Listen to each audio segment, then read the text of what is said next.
Greetings, fellow detectives. Wizard Kitten here, bringing you part 12 and the final part in our walkthrough for Nancy Drew Ransom of the Seven Chips. As you can see, we found Bess. You can open it. Locked doors are your specialty. Yes, they are. So Bess found this door, basically, that we need to open up with the key that we found from El Toro's treasure. Because we found the treasure. And, I don't want to talk. I'm too hungry. Okay, Bess follows us into the creepy door. And there's also a super creepy skeleton in here, so that's cool. We can take the key from El Toro here, and we can look around. There is a lot of things that we notice from his journal with symbols on them. This painting is one. This bull is another. This bull is another, because he's El Toro, get it? So, bull. This is another with a symbol down here, and this is another. If we look in his journal, these symbols are in the order of the painting, the bull painting, the shield, the bull head, and then the painting. So we need to take the symbols from those items and put them all in one order. What order do we need to put them in? Well, if we look at this key here, this drawing is very important. You can see kind of a 4-arrow kind of thing with an hourglass, and then a key we have that is this one. Not the key that we just took from El Toro, but the first key that we had. So if we go over to this door, which is supposed to be our only way out, and we find that same lock, which I think is this one, we can take the key, put it in, and it unlocks something behind the painting. If we back away, we can go over to the painting, look at the symbols, and put them in the order that we found them around the room, which is this symbol. The backwards are the little hourglass looking thing, the loop-de-loop one, and kind of the squiggly one. Loud click. What do we have in here? Now we need 2 keys, it looks like. I'm guessing key 1, key 2. We can't turn them, or can we turn them? Huh. Did we put them in the wrong hole? Can I try them in the different hole? This one. Okay, so the non-bronzy one probably goes over here. Oh no, it can't go there, so it has to go in this one. And this one has to go here. But what do you do with the numbers? Why won't it let me click any of the numbers? Oh, now it will. So you have to turn both of them to unlock the numbers to be able to move them around. And you need to get all of the numbers to light up. It's basically a puzzle where certain of the numbers open up others.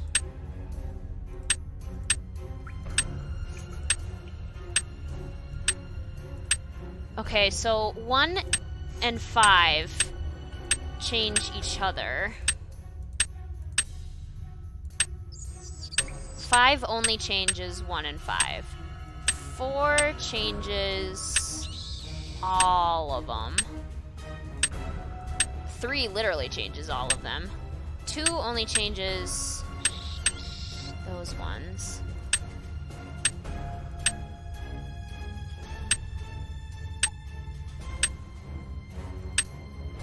We just keep going back and forth. Oh, did it! Wow, we found another treasure. It's a golden phoenix, or like a peacock or something, but it's gorgeous. So this is yet another secret treasure from El Toro that you can find. You do not need to find it to win the game. but it's pretty cool to find to win the game. Now, if you look at these pictures, the keyholes change position every time you open it. If you look at El Toro's directions, he basically tells us the correct keyhole in a very convoluted puzzle. To the one who has entered here, you must now find your way out. 19 choices lie before you. A misstep seals your doom. So if you choose the wrong keyhole, you will get a second chance. Aged bronze is green and iron rusts red. The cutout plates are the following. So you need to follow his directions to figure out which keyhole it is. And because it changes every time, there's really no correct answer. You really can't just get the answer from a walkthrough. There is one way that I typically find success doing it, and that is by drawing out the grid and then following the instructions based on the instructions that he gives. So if you draw out a grid of 1, 2, 3, 4 rows, 1, 2, 3, 4, and then 1, 2, 3, 4, 5, 6 columns, 1, 2, 3, 4, 5, 6. We can already cross off the empty spots of our grid here. So like this one, for example, we know cannot be correct. We know this one can't be. There's 2 in the middle. This one cannot be used either. So that already takes a few off of the grid. Now if we look at our instructions here at the back of the book, if the bottom row has 2 or more cutout plates, then the keyhole plate is not round. So does that help us? Do we have 2 or more cutout plates in the bottom row? We have 1, maybe 2 it looks like. Are these both cutout plates? This one is. That one is. So we do have 2 or more cutout plates in the bottom row. So, since that's the case, the keyhole plate is not round. The keyhole plate is not round. So, it can't be either of these, because those have round keyhole plates. That's not round, that's not. This is round, so it can't be this one. This would probably just unlock the other one. That's not round, this is round. So it can't be that one. This is round. This is round. And see, this looks like it could be square or round. I can't necessarily cross that one off, but it looks like that keyhole itself is round. The keyhole plate is round. I'm gonna put a question mark on that one. Okay, so the first clue was actually helpful. They aren't always. If the 4th column from the left contains a wave, then the keyhole is not in the last row. Does the 4th, 1, 2, 3, 4, contain a wave? It does not, so that doesn't help us at all. If we go back, if the keyhole plate does not have 2 screws, then it is bronze. See, that doesn't make sense to me, because we're looking for the keyhole plate. It is not the keyhole if the plate is bronze and has an empty space directly above it, remembering that bronze is green. So it is not the plate if it's bronze and there's an empty space above it, or green with an empty space. So this rose cannot be it. This heart and this one cannot be it. Okay, so I've crossed off those. It can't be this one either, but we already had that one marked off because it was round. Okay. Let's see. If this keyhole is in the first row, then the keyhole doesn't have 2 screws. That is in the first row, I believe. It is in the first row, so the keyhole doesn't have 2 screws. It does not have 2 screws. This one has 4. This one has 2, so it can't be that one. It can't be this one. It can't be this one. It can't be this one. It It can't be this one. It can't be this one. It can't be this one. It can't be this one.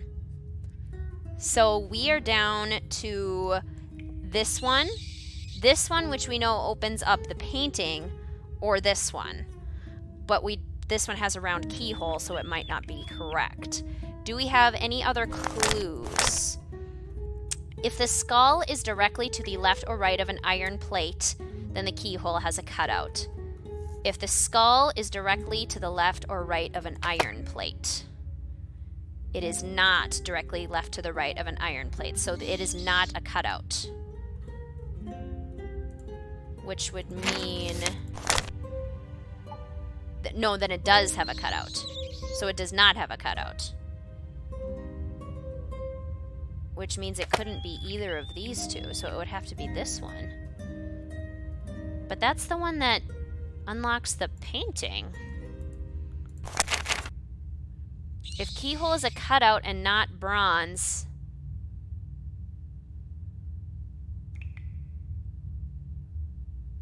What?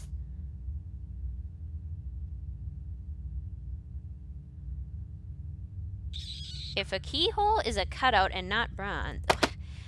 Okay, I feel like it can't be a cutout. But can it be a cutout? That one doesn't make sense. That one doesn't make sense. We need to use this key.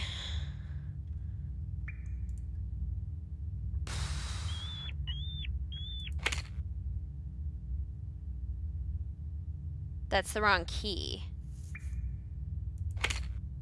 Okay. I need this key.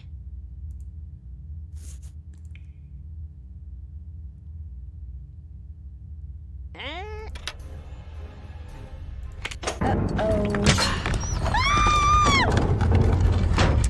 Yeah. Yeah, I knew that would happen. You and Bess passed the time while waiting to be rescued by talking about your favorite foods. Bad news, Bess started looking at you real funny. Yeah. This is just bound to happen a lot of times because a lot of the time I feel like the instructions don't make any sense. Okay, let's try this again. Let's look at our instructions. Does the bottom row have 2 or more cutout plates? First I'm going to draw my grid. 4 by 6.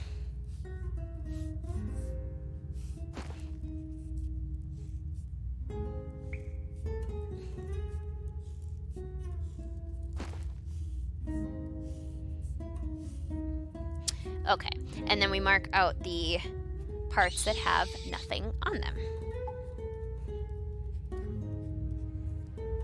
Okay. Does the bottom row have 2 or more cutout plates? That depends if the shield counts as a cutout plate. The shield does not count as a cutout plate. So the bottom row does not have 2 or more.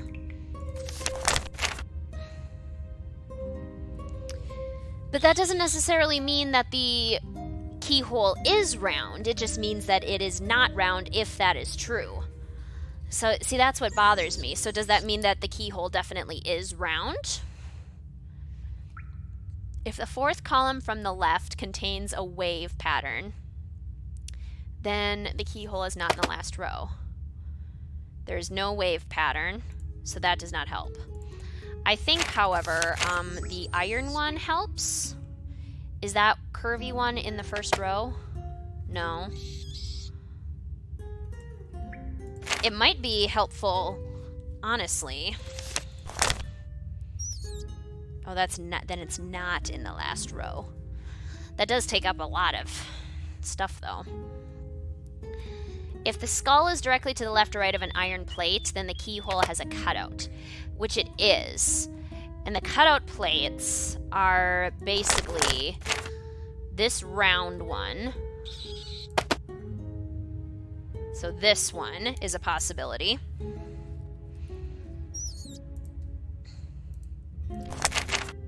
This rectangular one is a possibility. So that one is a possibility.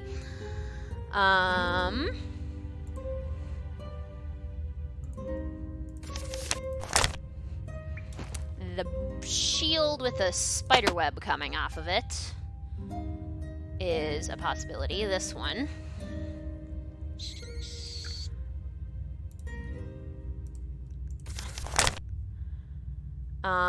The round one with the 4 cute little holes is a possibility.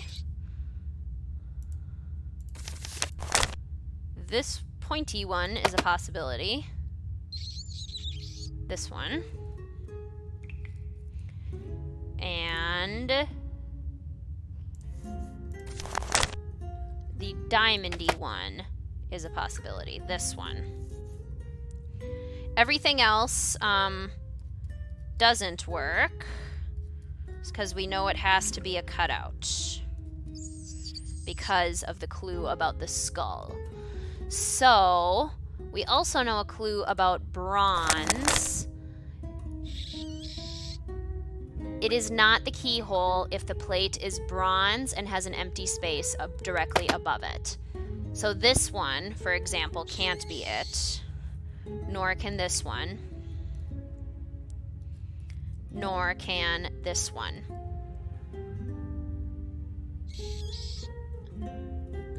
So it's either this one, or this one. But which one? Do we have any other clues that can help us? We don't have the wave. The bottom row does not have 2 or more cutout plates.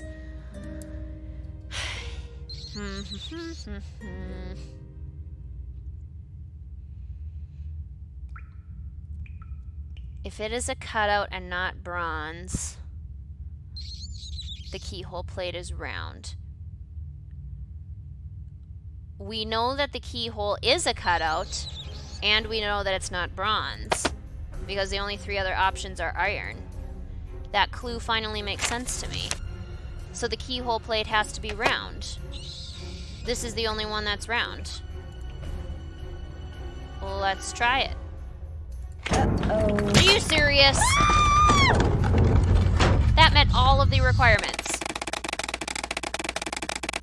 Going by instincts, honed by years of detective work, you stuck the head back on the skeleton, causing a secret door to open and allowing you to escape. The bad news, I'm totally lying to you. Cheers.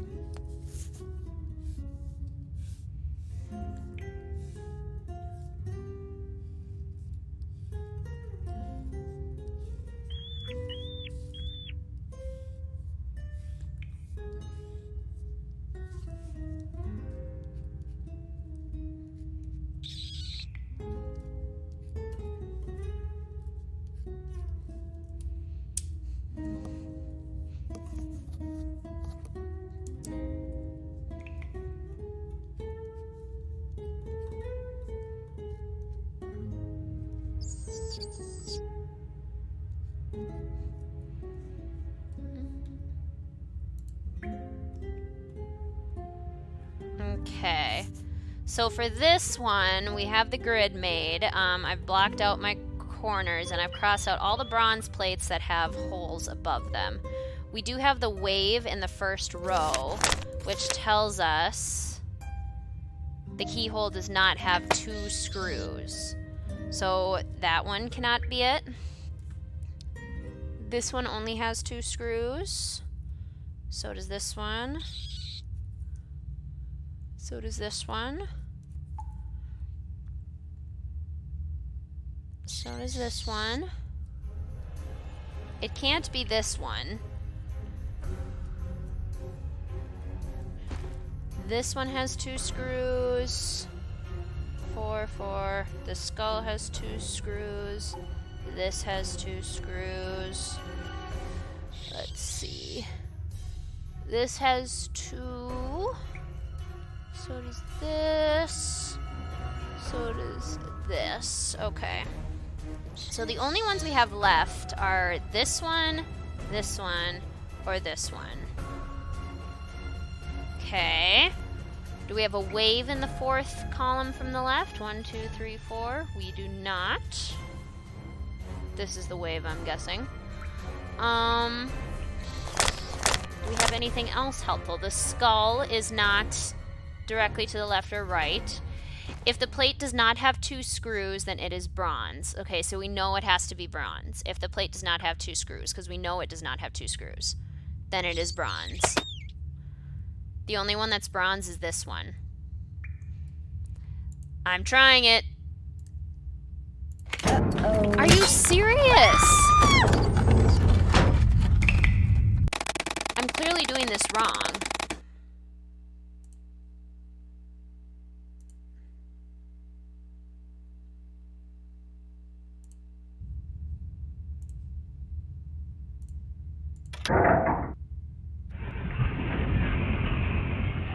Nancy, you did it! Come on, Bess, let's get out of here. What? We did it! The plane's coming. George must have gotten the satellite phone to work. Both you guys are amazing. George! Hey, George!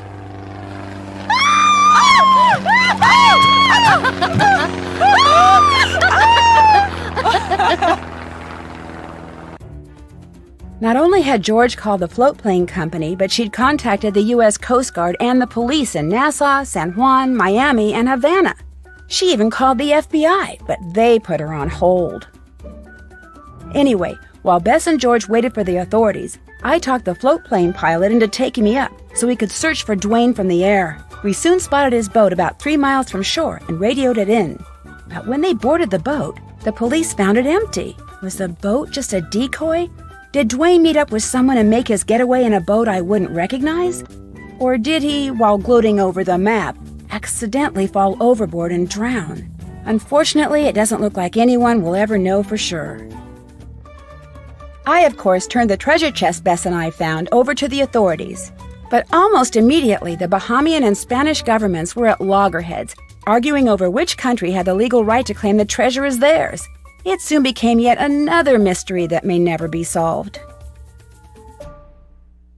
As for the Gibsons, they'd been at a week-long family reunion in North Dakota and were mystified upon their return to find the resort overrun with police, government agents, and reporters. They didn't have a clue what had gone on in their absence.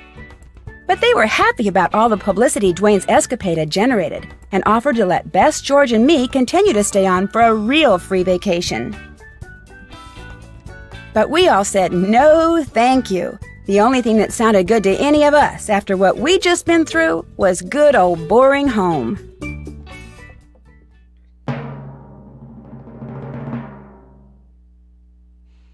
What was the name on the chest buried near the sunken ship?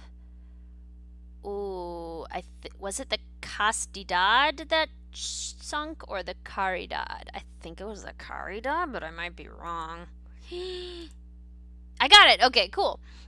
All right, so bat tracker for identifying flying friends. That's if you go into the cave with the tracker in all the caves. Chatterbox, constant communication, talking to everyone all the time. Down under discoverer for finding the Aussie, for figuring out that Dwayne, the culprit, was masquerading as an Australian after he was masquerading as a Jamaican. Easter egg. There are Easter eggs to find in the game. We just didn't do them in this walkthrough. Glass half full for looking on the bright side, being not pessimistic, optimistic. Golden jackpot for recovering El Toro's personal loot. That was the golden phoenix statue. Guava gourmand for your love of fruit, eating a lot of fruit. Winning all of the prizes from the monkeys. Good grief, you'd have to play games for a long time. Climbing up and down on the cliff. Parrot handler for seeing all of Cuckoo's tricks. Treasure hunter for seeking out the buried metal, finding all the buried metal on the beach, and getting the trivia question correctly. Now, let's see the trailer for the next game. Something sinister has been set loose at Waverly Academy. Someone, known only as the Black Cat, is terrorizing students, sending them strange notes, which are always followed by frightening accidents. The only way to unravel the mystery is to go undercover as a transfer student and enter the world of cliques and gossip that rules life at this exclusive all-girls boarding school. Help me uncover Waverly's centuries-old secrets and avoid becoming a Black Cat's next victim by joining me in my next adventure, Warnings at Waverly Academy. Yes. We finally get to do the walkthrough for Warnings at Waverly Academy, which is absolutely my absolute favorite game. So, on the last time I did the puzzle in the handy little game, there is a confusing thing that happened with the other key that I used.